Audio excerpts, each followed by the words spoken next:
Robert the Doll, the curse that has lasted over 100 years. In 1906, a young boy in Key West, Florida, received a gift that would change his life forever. The boy's name was Robert Eugene Otto. His family called him Gene. He was the son of a prominent Key West physician, wealthy, respected, well-connected. The doll was handcrafted by the Steiff Company in Germany. It stood just over 3 feet tall, stuffed with wood shavings, dressed in a white sailor suit. Gene named it after himself, Robert.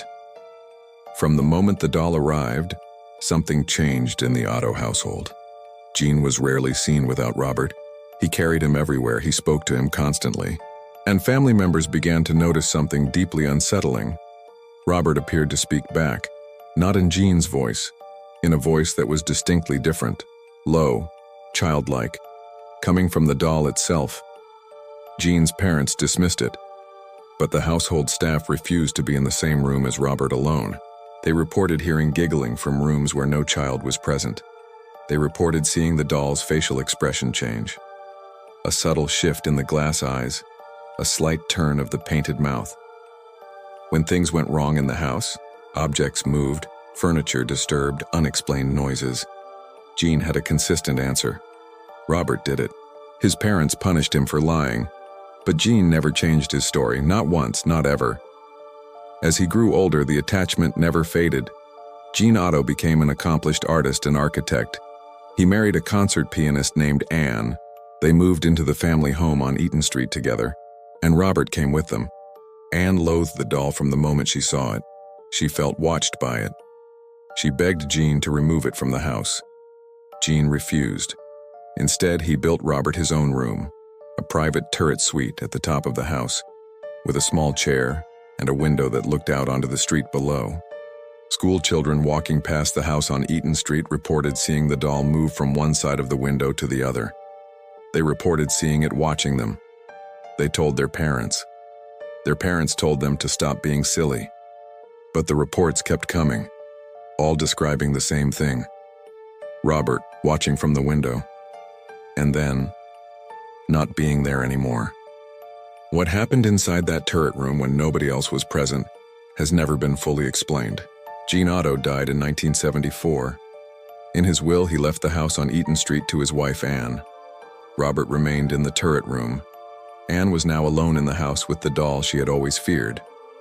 Within a year, she donated Robert to the Key West Art and Historical Society. He was placed in storage at Fort East Martello Museum.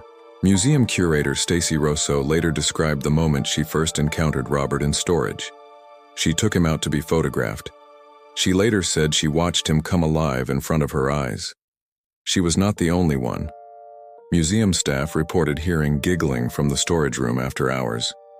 They reported finding Robert in different positions to how they had left him. One member of staff refused to work alone in the building after a series of unexplained incidents she never fully disclosed. In 1994, Robert was placed in a permanent glass display case with high-tech alarms installed, not to protect visitors from theft, but to alert staff if Robert moved. The alarms have triggered on multiple occasions. Each time, the room was confirmed empty. But it is what surrounds Robert's display case that tells the most documented story of all. The walls around him are covered in letters, hundreds of them, from visitors who ignored the rules, who mocked the doll, who took photographs without asking permission, and who then, they claim, suffered the consequences. The letters describe broken relationships, serious accidents, lost employment, illness, and personal tragedy. They are written in multiple languages, from countries across the world. They share one common theme. They are apologies. I am so sorry I laughed at you. Please lift whatever you have placed on my family. I didn't believe. I believe now. The museum does not solicit these letters. They arrive uninvited. They have been arriving for decades. The museum displays them not as evidence of the supernatural, but as documented testimony from real people who visited and wrote back. That wall of letters is real. It exists today. Anyone can visit Fort East Martello Museum in Key West and read them for themselves. And if you do visit Waro, the one rule every guide will tell you before you enter the room is this: ask Robert's permission before you take his photograph. Most people laugh. Not all of them are still laughing when they get home. Robert the Doll has been studied by paranormal researchers, psychologists, historians, and museum curators for over a century. No definitive explanation has ever been agreed upon. What has been documented by the Key West Art and Historical Society, by Fort East Martello Museum, by multiple independent researchers, is a consistent pattern of reported incidents spanning 4 separate owners across 120 years. Gene Otto reported it as a child. His household staff reported it independently. His wife Anne reported it. The museum curator reported it. Museum staff reported it. And hundreds of visitors from around the world have written letters documenting what they experienced after leaving. None of these people knew each other. None of them coordinated their accounts.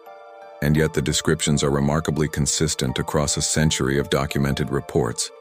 The glass eyes that appear to move, the facial expression that shifts according to the mood in the room, the giggling heard in empty spaces, the sense of being watched by something that should not be capable of watching. Paranormal researcher David Sloan spent years investigating Robert's history. He traced the doll's origins through the Otto family archives and documented his findings in a published book in 2014. He later said the experience of researching Robert nearly caused him to abandon the project entirely. He never fully explained why. Fort East Martello Museum treats Robert not as a tourist attraction, but as a resident. He has his own display case, his own teddy bear companion, his own carefully managed environment. The high-tech alarms remain active. The letters keep arriving, and Robert sits in his glass case and in his sailor suit with his glass eyes, and he watches everyone who comes to see him. The question is not whether Robert the Doll is haunted. The question is, why, after 120 years, does every person who spends significant time in his presence leave with the same feeling? That Robert is aware of them, that Robert remembers them, and that Robert, and if disrespected, does not forget. The files are real. The witnesses are real. The letters are real. Whatever Robert the Doll is, 120 years of documented testimony suggests it is something we do not yet have the language to explain. If this case stays with you, follow Occult Case Files. Every case we cover is documented. Every question we ask is real, and none of them have easy answers.